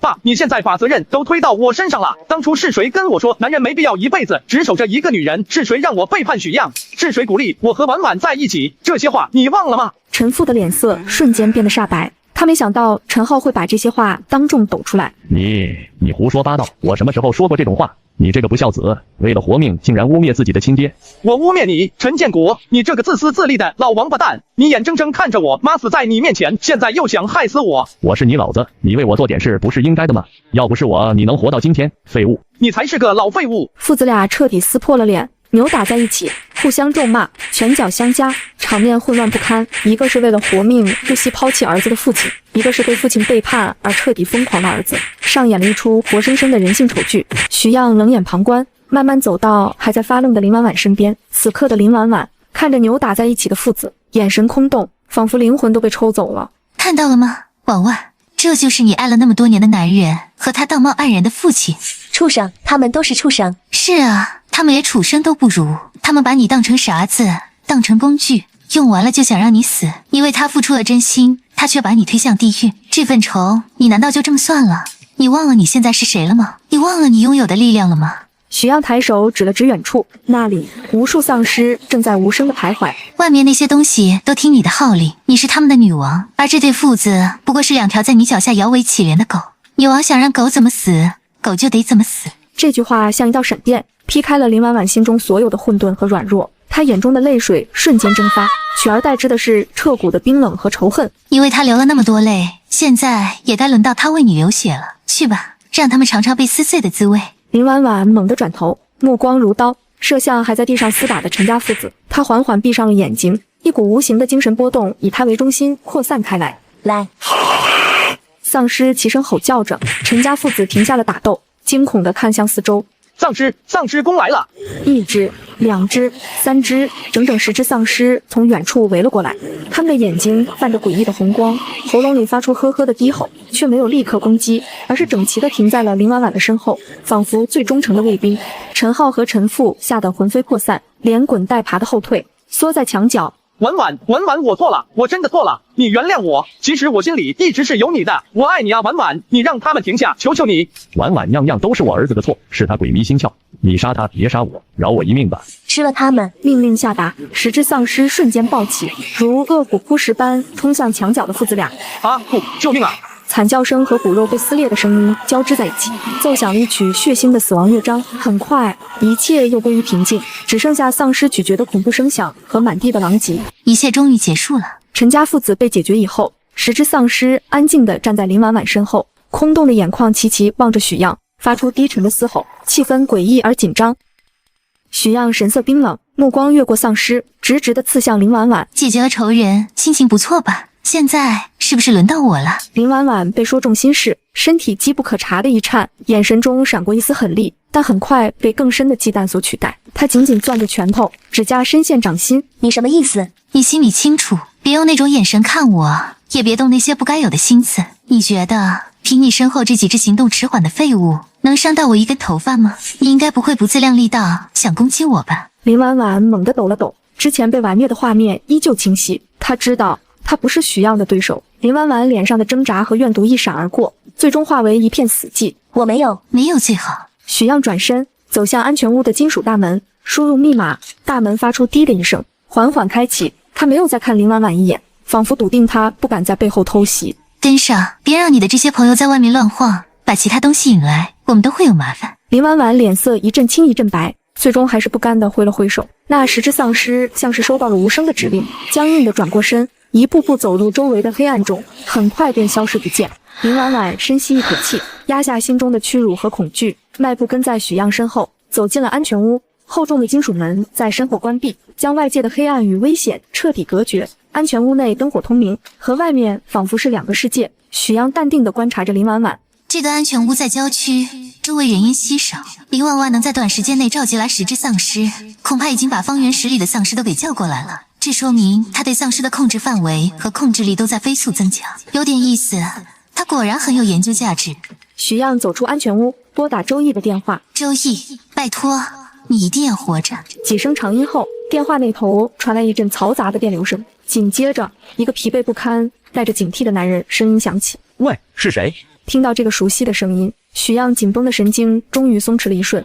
周易，是我，许样。电话那头沉默了足足5秒，随后爆发出难以置信的狂喜：“许样，天哪，你还活着！你真的还活着！我好久没有见过认识的活人了。”我活得很好，周易，我没时间叙旧，我打电话给你是有一件极其重要的事情。你说？我发现了一个特殊感染体，一个女人，她被丧尸咬了，但没有完全变异，而是保留了人类的意识。保留意识的感染体，这在理论上是可能的。抗体在他体内产生了某种平衡。他现在情况怎么样？身体数据呢？我没有设备，无法检测。但更重要的是，他产生了一种特殊能力。什么能力？他可以控制丧尸。电话那头死一般的寂静，只能听到周易越来越粗重的喘息声。过了许久，他才用颤抖的声音说道：“控制丧尸，我的上帝，这不是感染，这是进化，是病毒为了延续下去而选择的另一种形态。许样，你明白这意味着什么吗？这意味着希望。如果我们能破解他身上的秘密，我们就能研发出真正的疫苗，甚至能找到终结这场末日的方法。”我知道，所以你在哪儿？你的实验室还能用吗？你的团队呢？周易的狂喜瞬间被一盆冷水浇灭，声音充满了颓唐和绝望。我在北郊的幸存者避难所，这里每天都在死人，为了半块面包就能打得头破血流。实验室早就被毁了，仪器设备不是被抢走就是被砸烂，我的同事也都失联了，生死不明。我现在就是个苟延残喘的废人，空有理论，却什么都做不了。让我想想。许亮挂断了和周易的通讯，眉宇间凝结着一丝沉重。幸存者避难所，连国内最顶尖的病毒学专家都只能在里面艰难求生。看来官方建立的秩序比我想象中崩溃的还要彻底。一股浓郁的饭菜香气从门缝里钻了进来，将他从冰冷的思绪中拉回了温暖的现实。时间过得真快，都该吃晚饭了。许亮深吸一口气，推开书房的门，走向餐厅。餐厅里灯火通明，长方形的餐桌上摆满了丰盛的菜肴，色泽诱人的红烧肉，热气腾腾的酸菜鱼，翠绿鲜嫩的炒时蔬，甚至还有一锅冒着白气的鸡汤。在这个连一块压缩饼干都无比珍贵的末世里，这样一桌家常菜，奢侈的像一场梦。妈妈正解下围裙，脸上带着满足的笑意，爸爸则默默地将3人的碗筷摆好。样样，快来，忙活一天了，肯定饿坏了。妈给你做了你最爱吃的红烧肉，快尝尝。洗手吃饭。许样在餐桌旁坐下，拿起筷子，米饭的香气和菜肴的香气混合在一起，本该是世上最抚慰人心的味道，此刻却让他有些食不知味。他知道安全屋外发生的一切，爸妈都知道，他们知道陈家父子死在了外面，却什么也没有说。多吃点，看你都瘦了。许样默默吃着碗里的菜，终于还是忍不住放下了筷子。爸妈，怎么了？样样，是菜不合胃口吗？许样摇摇头，目光扫过父母的脸，他们的神情都很平静，但他能捕捉到那份平静下的担忧。外面的事你们都知道了吧？爸爸沉默了片刻，然后抬起头，深深吸了口气。知道，吃饭吧，肉都快凉了。他越是平静，许样的心就越是往下沉。他不觉得自己有错，只怕父母不能理解，怕他们会怕他。你们会不会觉得我太残忍了？他们毕竟是2条人命，妈妈立刻放下碗筷，伸出手，紧紧握住了许样冰凉的手。傻孩子，胡思乱想什么呢？他的手心温暖干燥，给了许样巨大的力量。残忍，如果保护自己的家人叫残忍，那全世界的父母都是最残忍的人。陈家那对父子是什么货色？以前我们不清楚，还拿他们当家人，现在还能不清楚吗？他们是想要我们的命，要是没有你，没有这个安全屋，现在躺在外面的就是我们了。样样，你不是残忍，你是在保护我们，你是妈的骄傲，是妈和爸的守护神。爸爸一直沉默地听着，这时也沉声开口了。你妈说的对，这个世界已经变了，样样，以前的道理和法律现在都成了废纸一张，现在唯一的道理就是活下去，你死或者我活，就这么简单。他顿了顿，语气更加严肃。他们要闯进来就是我们的敌人，对待敌人就不能有半点心软。你做的没错，甚至你做的很好，果断干脆，没有留下任何后患，这才是能在这种世道里活下去的样子。许样怔怔地看着父亲，这是他第一次从父亲眼中看到如此锋利的光芒。我和你妈这辈子没什么大本事，现在老了，更成了你的拖累。我们唯一能做的就是不给你添乱，让你没有后顾之忧。所以你不用管我们怎么想，你只需要放手去做你认为对的事情，天塌下来有我们跟你一起扛。爸妈，我明白了。他重新拿起筷子，夹起一块最大的红烧肉，大口地吃了起来。为了爸妈，为了这个家，我不能再仅仅被动的等待和防守。林婉婉的控尸能力，周易的研究困境，或许我可以主动出击，为结束这场末世做点什么。吃完饭，许样再次拨通了周易的电话。周易，告诉我你的具体位置。告诉你位置干什么？你难道还想过来？别傻了，从市区到北郊，一路上全是丧尸，九死一生。等我会去接你，以及为你准备一个全新的实验室。说完，许样直接挂断了电话。许样端着饭菜走进关着林婉婉的房间，吃饭吧。许样将饭菜放在桌子上，神情平静地看着对面的林婉婉。林婉婉则一脸警惕，双手抱在胸前，与他保持着安全距离。我们以前确实算不上朋友，甚至可以说是情敌，但现在不是以前了，现在活下去才是一切。那些过去的情情爱爱、鸡毛蒜皮，在生死面前一文不值。我们也没有必要为了一个一文不值的男人搞得你死我活。你到底想说什么？你来找我就是为了跟我说这些废话？我想跟你做个交易，一个能让我们都在这末世里活得像人一样的交易。交易？我有什么能跟你交易的？你被丧尸咬了，不但没有感染，反而能控制他们，这是独一无二的能力，是结束这场灾难的钥匙。你想把我当成实验品？不是当成希望。我需要你配合研究，找到你身体里产生抗体的秘密，而我可以给你这个。许样猛地拉开旁边一扇厚重的铁门，门后是一个巨大的仓库空间，货架顶天立地，上面堆满了山一样的物资，米面粮油、零食饮料、药品衣物，应有尽有。在灯光下闪着诱人的光泽，林婉婉瞳孔骤缩，震惊地看着眼前的一切，喉咙不自觉地滚动了一下。无限的物资，绝对的安全，只要你点头，这些东西你随便用，我们可以一起活下去，甚至活得比末世前更好。林婉婉的呼吸变得急促，末世以来她经历过的绝望数不胜数，差点被饿死，被丧尸分食，而现在一座金山就摆在眼前。我怎么知道你不是在骗我？研究，万一我死了怎么办？我没必要骗你，负责研究的人是我大学同学，一个生物学天才，他叫周易。我们的目标是找到制造血清的方法，而不是伤害你。林婉婉，你和我是现在唯一能看到终结末世曙光的人，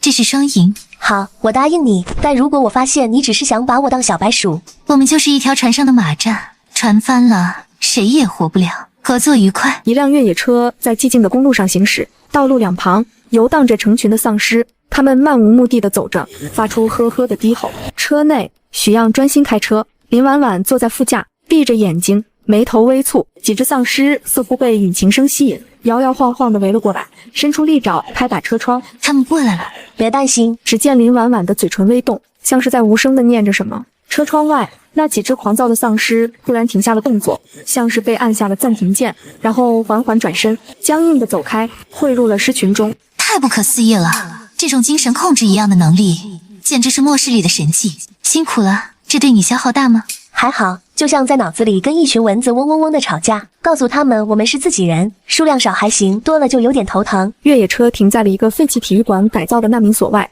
这里人声鼎沸，但也混乱不堪，四处可见争抢食物和打架斗殴的人。许样和林婉婉下了车，立刻吸引了不少不怀好意的目光，两人没有理会，径直走向难民所深处一个角落。一个戴着眼镜、身材消瘦的青年正蹲在地上，低头看着水泥地上画着的一大片复杂的分子结构图。周易，许样，太好了，你真的来了。此地不宜久留，我们先走。许样示意他看向旁边的林婉婉，你说的那人就是他。突然，几个手持钢管的男人围了上来，领头的刀疤脸狞笑着，哟，来了两个漂亮妹妹，还有吃的，把你们的包和车钥匙留下，人也留下陪哥几个，乐呵乐呵。周围的难民都冷漠地看着，没人敢出头。许样眼神一冷，正要从空间里举武器，滚！小妞还挺辣，兄弟们，给我上！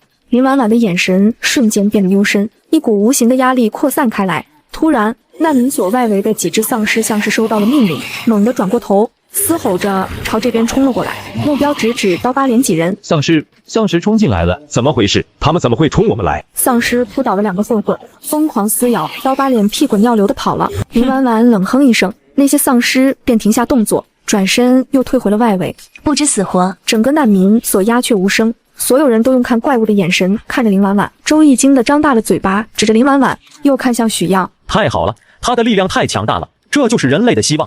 快走，这里不是说话的地方。一间布满灰尘的大学实验室里，林婉婉站在门口，双眼紧闭。实验室内的几只穿着白大褂的丧尸像是被驯服的野兽，安静地缩在角落。周易拿着一张清单在实验台之间穿梭，神情无比亢奋。离心机这个还能用 ，PCR 仪太好了，电源应该还能接上。许样，快收起来！许样手一挥，巨大的仪器凭空消失。你这是空间异能！我的天，你们俩简直是末世里的 BOSS 组合。林婉婉同样控制住了里面的丧尸医生和护士。需要无菌培养基，各种抗生素和分析试剂找到了，这里全都有。许样，发财了，我们发财了！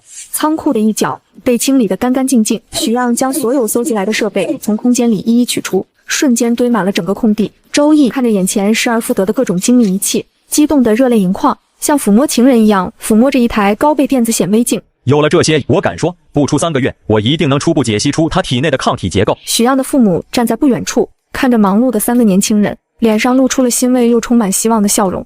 许样、周易和林婉婉开始动手搭建实验室，搬运设备，连接线路，整理试剂。曾经的对手，落魄的天才，神秘的掌控者，在这一刻为了同一个目标，紧密地合作在一起。林婉婉搬着一个箱子，路过许样身边时，脚步顿了一下。谢谢，我们是伙伴，不是吗？3个月后，在许样无穷物资的支撑和周易夜以继日的努力下，简陋的实验室里终于迎来了第一丝曙光。周易布满血丝的双眼死死盯着显微镜，身体因激动而微微颤抖。他猛地抬起头，手里举着一支装有透明液体的针剂，像是举着全世界的希望。成功了，初步的抑制疫苗，我做出来了。许样和林婉婉立刻围了上去，脸上是掩饰不住的紧张和期待。周易，这个疫苗效果怎么样？